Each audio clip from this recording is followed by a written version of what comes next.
बटाटा पॅटीस हे सर्वांचे लाडकी डिश आहे. बाहेरून कुरकुरीत आणि आतून मऊ असलेले हे पॅटीस बनवायला अतिशय सोपे आहे. चला तर मग साहित्य पाहूया. 2 बटाटे, 1 टोस्ट, तेल, पोहे, पातळ पोहे, चवीनुसार मीठ, जिरं, लाल तिखट, लिंबूचा रस 1 चमचा, हळद अर्धा चमचा, धने पावडर 1 चमचा, कोथिंबीर भरपूर. एक जाड बुड्याचं भांडं घेतलंय आपण. गॅस चालू केला आहे. आता 1 वाटी पातळ पोहे घालायचे. 2 मिनिटं भाजून घ्यायचे आपल्याला. यानी ना कुरकुरीतपणा छान येतो आणि चव छान येते. आणि पोहे भाजल्यामुळे आपली पावडर छान होते. बघू शकता आपले 2 मिनिटं झाले आणि पोहे पण छान कुरकुरीत झाले. मीडियम गॅसवरतीच आपण 2 मिनिटं पोहे भाजून घेतले. आता आपण गॅस बंद करूया. आवाज पण छान आलाय, म्हणजे याचा अर्थ आपले पोहे छान झाले. तसेच जिरं घेऊया. ते पण 2 मिनिटं मीडियम गॅसवरती आपल्याला भाजून घ्यायचे. त्यांनी चव छान येते. असा खमंग वास येतो. आपले जिरे मस्त खमंग भाजले गेले आहे आणि रंग पण बदलला आहे जिऱ्याचा. आपण आता गॅस बंद करूया. आणि जिरा घातल्यामुळे टेस्ट छान येते. हे मी 2 बटाटे शिजून घेतले ऑलरेडी.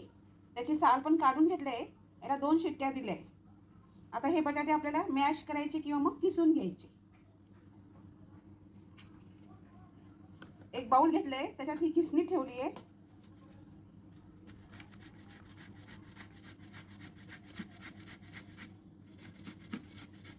एक मिक्सरचं भांडं घेतलंय, पुसून घेतलंय. आता आपल्याला पोहे घालायचे पातळ. आपले पातळ पोहे एकदम गाळ झाले. गाळ झाल्यावरच आपल्याला याची पूड करायची आहे. हे मिक्सरमधून सगळं फिरून घ्यायचं.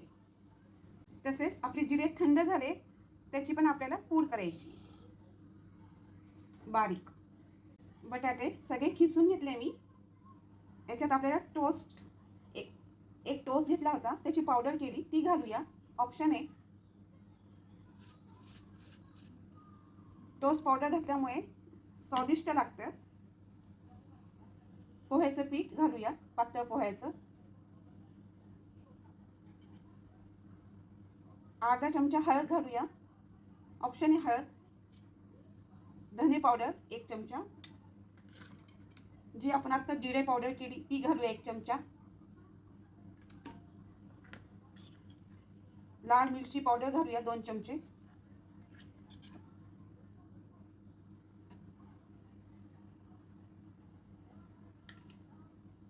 चवीनुसार मीठ घालूया आणि कोथिंबीर घालूया. धुवून घेतली आहे आणि चिरून घेतली आहे मस्त. आणि हे सगळं एकत्र करूया. लिंबूचा रस घालूया 1 चमचा. परत एकदा एकत्र करूया. हे सर्व जिन्नस एकजीव करूया. याच्यात आपण तांदळाचं पीठ पण घालू शकतो पोह्याच्या पीठऐवजी. तसंच तांदळाचं पीठ 2 मिनिटं भाजून घ्यायचं आणि मग टाकायचं. त्याचा कच्चा वास लागत नाही. मग आता सारण आपलं सुरेख दिसतंय आणि मिश्रण चांगलं हे मळून घ्यायचंय व्यवस्थित.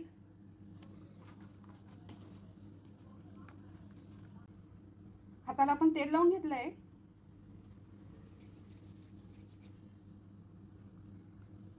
मिश्रणाचे छोटे छोटे गोळे करायचे हवे तसे, जसा आकार द्यायचा. असे गोल गोल गोळे करायचे आणि आपल्याला आता याचे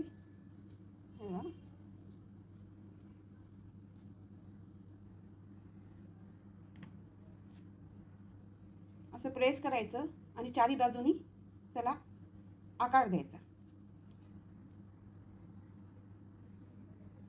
साईज छोटी मोठी करू शकतात. आणि आता एका डिशमध्ये ठेवूया.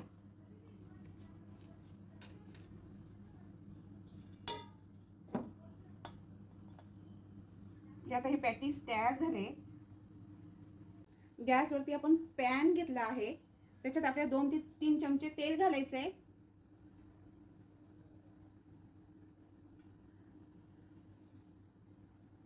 गॅस चालू केला आहे आपण. गॅस मीडियम ठेवायचा. आता हे आपल्याला पॅटीस घालायचे.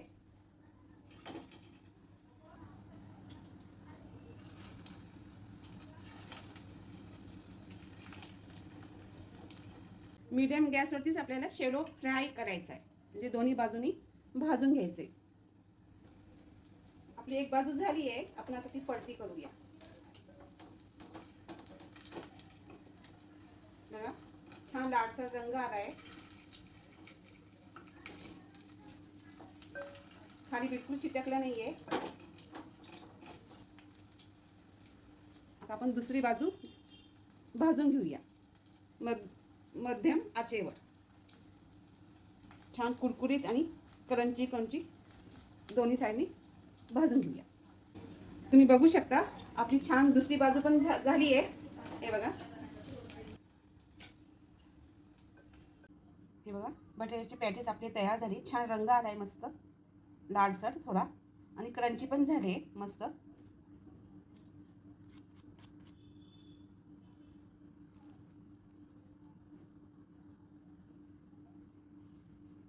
आतून छानसा रंग आला एकदम आणि आतून सगळं शिजलं पण आहे आपलं. खायला पण चविष्ट झाले. पॅटीस तुम्ही चटणीसोबत पण खाऊ शकता, पुदिन्याची चिंचेच्या चटणीसोबत पण आणि केचपसोबत. तुम्हाला ही रेसिपी आवडली असेल तर लाईक करा, कमेंट करायला विसरू नका. तसेच मित्रमैत्रिणीसोबत शेअर करा. धन्यवाद.